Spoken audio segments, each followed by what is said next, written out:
ঢাকা চারপাশে চক্রাকার নৌপথে আবার ওয়াটার বাস চালুর উদ্যোগ নিচ্ছে সরকার।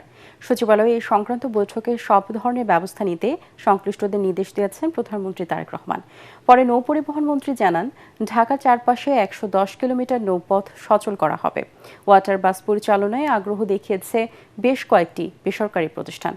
রাজধানীর যানজট কমাতেই এমন উদ্যোগ নেওয়া হচ্ছে বলেও জানান তিনি। রিপোর্টে জানাচ্ছেন মাহবুব কবির চহল।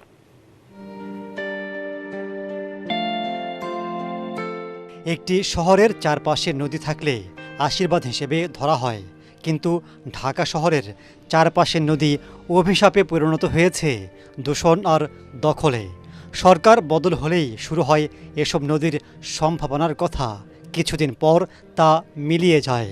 ২০০৪ সাল থেকে এখন পর্যন্ত বৃত্তাকার এসব নৌপথে ৪ বার ওয়াটার বাস চালু করা হয়, কিন্তু সেগুলো এখন ভাঙ্গারি হিসেবে বিক্রির অপেক্ষায়। গচ্চা গেছে শত কোটি টাকার বেশি।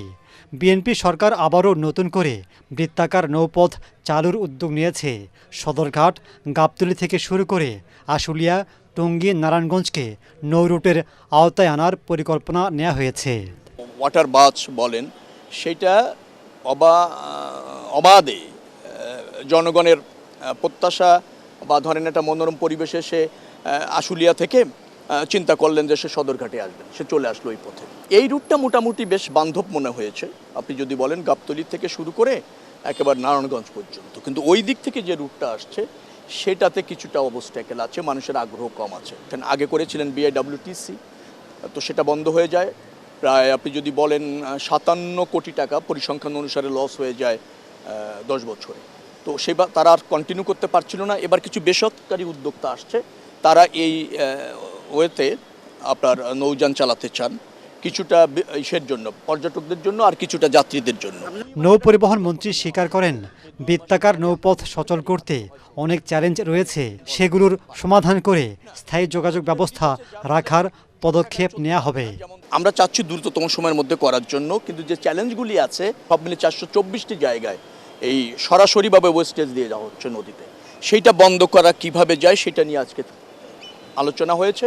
ঢাকার চারপাশে নৌপথ চালু হলে রাজধানীর সড়কের উপর চাপ কমবে বলে মনে করছেন প্রশাসকরা।